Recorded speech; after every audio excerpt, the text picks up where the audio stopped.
எல்லாருக்கும் வணக்கம். மீண்டும் தெரிந்து கொண்டோம் புரிந்து கொள்வோம் சீசன் 2ல் ஒரு புது எபிசோடில் உங்களை சந்திக்கிறதுல எனக்கு ரொம்ப சந்தோஷம். ஸோ இன்றைக்கி நம்ம டிஸ்கஸ் பண்ண போகிற டாபிக் வந்து சட்ட ரீதியான பிரச்சனைகள், முக்கியமாக சட்டத்துறை எப்படி இயங்குது அப்படின்றத பற்றி. இதுக்கு முதல்ல நம்ம யோசிக்க வேண்டிய ஒரு விஷயம் என்ன அப்படின்னா, பெஞ்சமின் ஃப்ராங்க்லின் அவர் சொன்ன ஒரு கோட். அதாவது நமக்கு எல்லாருக்கும் தெரிஞ்சது தான், 100 இல்லைன்னா 1000 குற்றவாளிகள் சட்டத்துக்கு முன்னாடியிலிருந்து தப்பிக்கலாம், ஆனால் ஒரு நிரபராதி கூட தண்டிக்கப்படக்கூடாதுன்றது. இது வந்து நியாயம் எல்லாருக்கும் சரியாக போய் வழங்கப்படணும் அப்படின்றதுக்காக இயற்றப்பட்ட ஒரு மோட்டோ.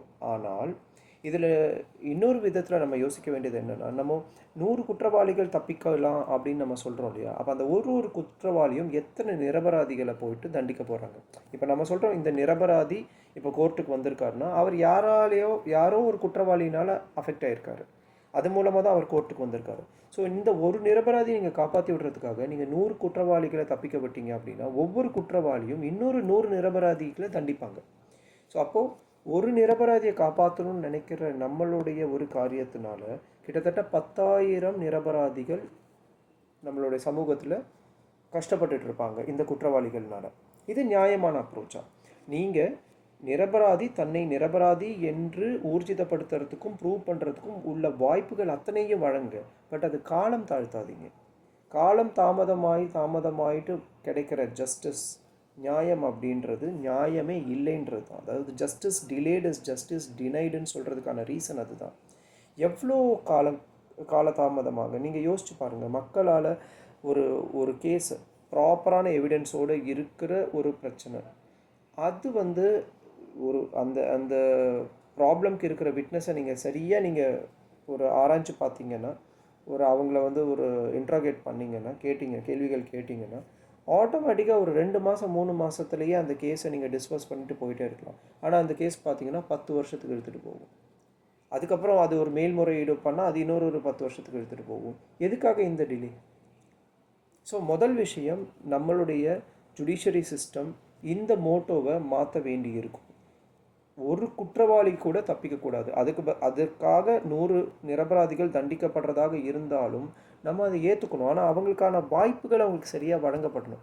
அது மேல்முறையீடுன்னு சொல்லி போயிட்டு இருக்கிறதுல கிடையாது. ஒரு கோர்ட்டில் ப்ராப்பராக வாதாடினாலும் அது ப்ராப்பராக வாதாடி அவங்களுக்கு தேவையான நியாயத்தை கரெக்டாக வாங்கி கொடுக்கணும். ஒன்று. ரெண்டாவது, இன்னொரு முக்கியமான விஷயம் என்ன அப்படின்னா, எத்தனை பேருக்கு தேசிய அளவில் சட்ட ரீதியான ஆலோசனைகள் இலவசமாக வழங்குறாங்கன்ற ஒரு விஷயம் நமக்கு தெரியும். நால்சான்னு ஒன்று இருக்குது, அதாவது நேஷ்னல் லீகல் சர்வீஸ் அத்தாரிட்டின்னு சொல்லிட்டு இருக்குது. ஓகேங்களா? அதே மாதிரி நேஷ்னல் லீகல் எய்ட் சர்வீஸ் சென்டர்ஸ்ன்னு சொல்லிட்டு இருக்குது தேசிய அளவில். அதே மாதிரி மாநில அளவுலேயும் கூட அது இருக்குது. ஆனால் இது எல்லாம் சீராக ஃபங்க்ஷன் ஆகுதான்னு கேட்டிங்கன்னா ஃபங்க்ஷன் ஆகிறதில்ல. ஏன்னா அதில் இருக்கிற வக்கீல்கள் யாரும் அந்த கேஸை எடுத்து நடத்துறதுக்கோ இல்லை அதுக்கு ஆஜராகிட்டு பண்ணுறதுக்கோ பெருசாக இன்ட்ரெஸ்ட் காமிக்கிறதில்ல. காரணம் என்ன? அவங்களுக்கும் வருமானம் வேணும். அந்த வருமானம் இல்லாததுனால ஏற்படுற கஷ்டங்கள் தான் இது. நம்ம ஒரு அரசாங்க மருத்துவர், அரசாங்க ஆசிரியர், அரசாங்க ஒரு பொறியாளர் இப்படின்னு சொல்லி அரசாங்கம் சம்மந்தப்பட்ட வேலை வாய்ப்புன்னு சொல்லி வரும்போது இம்பார்ட்டன்ஸ் நம்ம கொடுக்குறோம். அதில் வரக்கூடிய பெனிஃபிட்டுக்காக அந்த வேலையை எந்த காலத்தை கொண்டு விட்டுறக்கூடாதுன்னு சொல்லி நம்ம நினைக்கிறோம். பட் அரசாங்க வக்கீல் அப்படின்ற ஒரு விஷயத்துக்கு ஏன் மக்கள் இம்பார்ட்டன்ஸ் காமிக்கிறது இல்லைன்னா, சரியான ஊதியம் கிடையாது, சரியான திறமையான வக்கீல்கள் அதில் கிடையாது. ஸோ கவர்மெண்ட் என்ன பாலிசி கொண்டு வரலாம் அப்படின்னா, அரசாங்கமே இந்த மாதிரி வக்கீல்களுக்கு ஒரு கான்ட்ராக்ட் பேசிஸில் ஒரு சம்பளம் ஒரு இப்போ இருக்கிற வாழ்வியல் இன்ஃப்ளேஷனுக்கு ஏற்ற மாதிரியான ஒரு சம்பளம், மேபி ஒரு 40,000 இல்லை 50,000 பெர் மந்த் அவங்களுக்கு மாதம் கிடைக்கிற மாதிரி ஒரு வருஷம் கான்ட்ராக்ட் கொடுத்து மக்களுக்கு, அதாவது என்ன சொல்கிறது, வருமானம் குறைவாக இருக்கிற மக்கள், அதே மாதிரி வறுமை கோட்டிற்கு கீழே இருக்கிற மக்கள், இவங்களுக்கு சம்மந்தப்பட்ட கேசஸ் எல்லாம் எடுத்து இவங்க நடத்தணும். ஒரு வருஷத்தில் எவ்வளோ சக்ஸஸ்ஃபுல்லாக அவங்க அந்த கேஸ் எல்லாம் சீக்கிரம் நடத்தி அவங்க வாதாடும் திறமையினால் அவங்க அதை கம்ப்ளீட் பண்ணி நியாயமான தீர்ப்பை வழங்குறதுக்கு ஹெல்ப் பண்ணுறாங்களோ அதை பேஸ் பண்ணி அவங்க பெர்மனெண்ட் ஆக்கப்படுவாங்க. ஸோ அந்த மாதிரி வக்கீல்கள் பெர்மனெண்ட் ஆக்குனா அவங்களுக்கு சென்ட்ரல் கவர்மெண்ட் பேசிஸில் இருக்கிற அவங்களுக்கான ஊதியங்களும் அதற்கு ஏற்ற அவங்களுக்கான அந்த ஊதிய அட்வான்டேஜஸ் எல்லாம், அவங்களுக்கு என்ன பெனிஃபிட்ஸ் எல்லாம் இருக்கோ அது எல்லாமே அவங்களுக்கு கிடைக்கும், பென்ஷன் உட்பட. ஸோ இந்த மாதிரி நீங்கள் வச்சிங்கன்னா மக்களுக்கு ப்ராப்பரான சட்ட ரீதியான லைக் என்ன சொல்கிறது உதவிகள் அவங்களுக்கு சரியான வகையில் அவங்களுக்கு போய் சேரும். ஒன்று. ரெண்டாவது, நல்ல திறமையான வக்கீல்கள் அரசாங்க வக்கீல்களாக இருந்து மக்களுக்கும் ப்ராப்பராக அவங்களுடைய சட்ட ரீதியான உதவிகளை செய்வாங்க. மூணாவது விஷயம், சீக்கிரமாக இந்த கேசஸ் எல்லாம் டிஸ்போஸ் ஆகி நமக்கு பெண்டிங் கேசஸ் நிறைய இல்லாமல் இருக்கிறதுக்கும் இது உதவும். இது என்னுடைய ஒரு தாழ்மையான ஒரு கருத்து தான். இதில் நிறைய பேருக்கு அவங்களுடைய சொந்த கருத்து வேறுபாடுகள் இருக்கலாம். அது நான் வரவேற்கிறேன் நான்.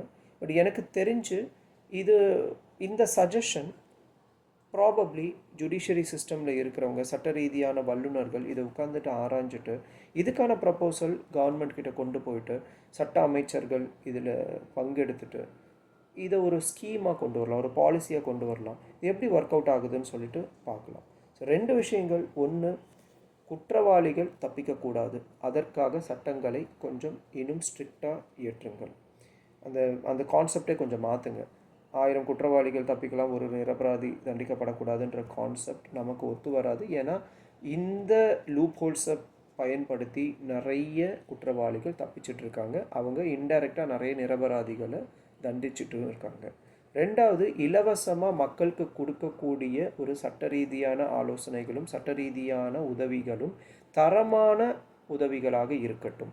அதற்கு நம்ம வெறும் அதுக்காக ஆஜராகிற வக்கீல்களை மட்டும் நம்ம குற்றம் சொல்ல முடியாது.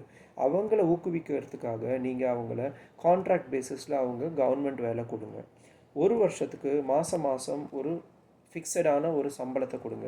நீங்கள் யோசிச்சு பாருங்கள், எந்த ஒரு வக்கீலும் இந்த மாதிரி ஒரு கான்ட்ராக்ட் பேசிஸில் எடுத்து 1 வருஷத்தில் அவங்க நல்லா அவங்களுடைய கேஸஸை ப்ரூவ் பண்ணாங்க அப்படின்னா, அவங்க பர்மனெண்ட் ஆக போகிறாங்கன்றது தெரிஞ்சுது அப்படின்னா நேச்சுரலி அவங்க இன்னும் இன்ட்ரெஸ்ட் காட்டுவாங்க. திறமையாக வாதாடி அந்த கேஸஸ்க்கு எல்லாத்துக்கும் நியாயமான விஷயத்துக்கு கொண்டு வருவாங்க, நியாயமாக அதை செட்டில் பண்ண பார்ப்பாங்க. 1 வருஷம் கழித்து அவங்க பர்மனெண்ட் ஆனால் கூட எல்லா வருஷமும் அவங்களுடைய ஒர்க்கிங் கெப்பாசிட்டியை அசஸ் பண்ணிக்கிட்டே தான் இருப்பாங்க. அதை பேஸ் பண்ணி தான் அவங்க பர்மனெண்ட் இது கண்டினியூ ஆகுமா, அவங்களுக்கு இன்க்ரிமெண்ட்ஸ் வழங்கப்படுமா, அவங்களுக்கு பென்ஷன் பெனிஃபிட்ஸ் கிடைக்குமான்றதெல்லாம் ஒவ்வொரு வருஷமும் அவங்க எப்படி அவங்களுடைய வேலையை திறம்பட செய்கிறாங்கன்றதை வச்சு அசஸ்மெண்ட் நடக்கும். இது சட்டத்துறையில் பற்றி பேசுகிறதுனால நான் இப்போ சொல்கிறேன். இது எல்லா துறையிலையுமே இந்த மாதிரி ஒரு சிஸ்டம் இருந்துச்சுன்னா பெட்டராக இருக்கும். Every year an assessment of that particular expert. So இதில் உங்களுடைய கருத்துக்களை நான் வரவேற்கிறேன். வேற்று மாற்று கருத்துக்கள் இருந்தாலும் கமெண்ட் செக்ஷனில் போடுங்க. ஹோப் இந்த டாபிக் உங்களுக்கு பிடிச்சிருக்கும்னு நினைக்கிறேன். இது மட்டும் இல்லாமல் நம்ம சட்ட ரீதியான ஐபிசி செக்ஷனில் இருக்கிற டிஃப்ரெண்ட் செக்ஷன்ஸை பற்றியும் வேறு வீடியோஸில் நான் உங்கள்கிட்ட பேசுகிறேன். உங்களுக்கு ஈஸியாக புரிகிற மாதிரியும் பேசுகிறேன். தெரிந்து கொள்வோம் அப்படின்றது ஒரு பர்டிகுலர் டொமைனை பற்றி மட்டும் கிடையாது. We are going to discuss randomly but about everything. எல்லா விஷயத்தை பற்றியும் நமக்கு தெரிஞ்ச விஷயங்களை பேசுவோம், புது கருத்துக்களை கொண்டு வருவோம். ஸோ உங்களுக்கு ஏதாவது டாப்பிக்கை பற்றி பேசணுன்னு இருந்தாலும் நீங்கள் கமெண்ட் செக்ஷனில் போடுங்க. இந்த வீடியோ உங்களுக்கு யூஸ்ஃபுல்லாக இருக்கும்னு நினைக்கிறேன். நன்றி, வணக்கம்.